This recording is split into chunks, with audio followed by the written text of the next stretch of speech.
BJP কর্মীর নাম তৃণমূলের আইএনটিটিইউসির জেনারেল সেক্রেটারির লিস্টে। এই ঘটনাকে কেন্দ্র করে রীতিমতো চাঞ্চল্য। জানা যায়, কুলটি বিধানসভা কেন্দ্রের 19 নম্বর ওয়ার্ডের প্রাক্তন বিজেপি কাউন্সিলর রাজা চ্যাটার্জিকে 4 দিন আগে তৃণমূল শ্রমিক সংগঠনের আইএনটিটিইউসি এর পশ্চিম বর্ধমান জেলা কমিটির সাধারণ সম্পাদক হিসেবে নিযুক্ত করা হয়েছিল। তবে এই খবর পেয়ে আসানসোল পৌর নিগমের প্রাক্তন মেয়র তথা বিজেপি নেতা জিতেন্দ্র তিওয়ারি আজ অর্থাৎ সোমবার রাজা চ্যাটার্জির বাড়িতে যান এবং তাকে আবারও সক্রিয় হয়ে বিজেপিতে যোগদান করার পরামর্শ দেন এবং একই সঙ্গে তৃণমূল কংগ্রেসের তীব্র সমালোচনা করেন। এদিন বিজেপি নেতা জিতেন্দ্র তিওয়ারি অভিযোগ করেন যে বিজেপি নেতার নাম তৃণমূল আইএনটিটিইউসির জেলা কমিটিতে তাকে না জানিয়েই অন্তর্ভুক্ত করা হয়েছে। এছাড়াও তিনি জানান, তৃণমূল যদি তাদের বিভিন্ন সংগঠনের কমিটিতে অন্তর্ভুক্ত করার জন্য লোক খুঁজে না পায়, তাহলে তাদের কমিটিতে বিজেপি কর্মীদের অন্তর্ভুক্ত করার অর্থ কি? আইএনটিটিইউসির জেলা কমিটিতে যে বিজেপি কর্মীর নাম সাধারণ সম্পাদক হিসেবে অন্তর্ভুক্ত করা হয়েছে, তিনি নিজেই তৃণমূল ছেড়ে বিজেপিতে যোগ দেওয়ার সময় তৃণমূল ছেড়েছিলেন। তিনি আরো জানান, তিনি যখন তৃণমূল ছেড়ে বিজেপিতে যোগ দেওয়ার সিদ্ধান্ত নেন, তখন তিনি যাদের তৃণমূলে অন্তর্ভুক্ত করান সেই নেতারাও তার সাথে বিজেপিতে যোগ দেন।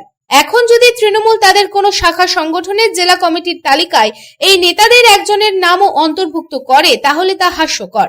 উল্টিতে অনেকে ছিলেন যাদের সঙ্গে আমরা কথা বলেছিলাম যে চলুন সবাই একসঙ্গে কাজ করতে চাই। সেটাতে বাপ্পা ছিল, ইন্দ্রাণী ছিল, আমাদের সাধন পাল ছিল, অমিত তুলসিয়ান ছিল, রাজাদা ছিলেন। সবাইকে আমরা তৃণমূল কংগ্রেসে যোগদান করিয়েছিলাম।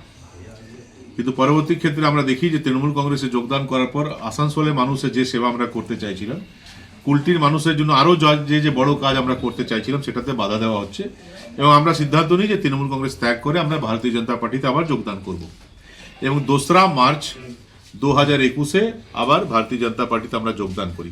আমি কলকাতাতে যোগদান করি এবং যারা যারা আমার সঙ্গে ফিরেছিলেন, তৃণমূল কংগ্রেস এসেছিলেন, তারাও সেদিনই সিদ্ধান্ত নেন যে আমরাও আর কেউ তৃণমূল কংগ্রেস করবো না, আমরা সবাই বিজেপির সঙ্গে আবার কাজ করবো। তো আসানসোলে কুলটিতে রাজাদাও সেদিন সিদ্ধান্ত নিয়েছিলেন, সেদিন ঘোষণা করে দিয়েছিলেন যে আমি আজ থেকে আবার বিজেপির হয়ে কাজ করব। আমাদের বাপ্পা কংগ্রেস থেকে তৃণমূল এসেছিল, আবারও বিজেপি হয়ে কাজ করা শুরু করলো। অমিত তুলসিয়ান বিজেপির হয়ে কাজ করা শুরু করলো। কিন্তু রাজাদের ক্ষেত্রে যেটা হয়েছিল যে তারপরে উনি একটু নিষ্ক্রিয় হয়ে গেছিল, করোনাতে মানে খুব শরীর ইফেক্ট হয়ে যায়, ডাক্তারও রেস্টের জন্য বলে। তো বেশ কিছুদিনে উনি রেস্টে ছিলেন।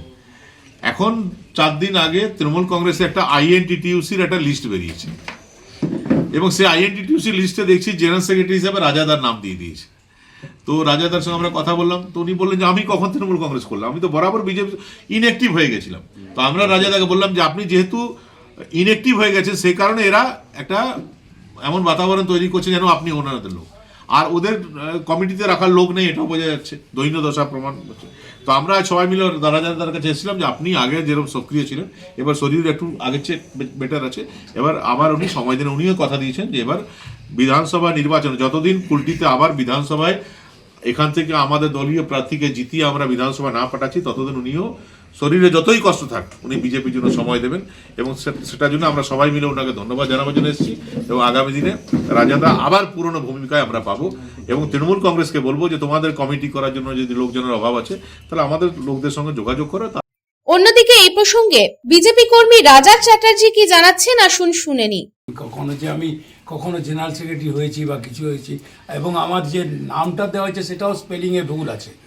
সেটা ভুল আছে মানে কি, তারপরে ব্র্যাকেটে রাজাতে আমাকে কোনোদিন জানানো হয়নি।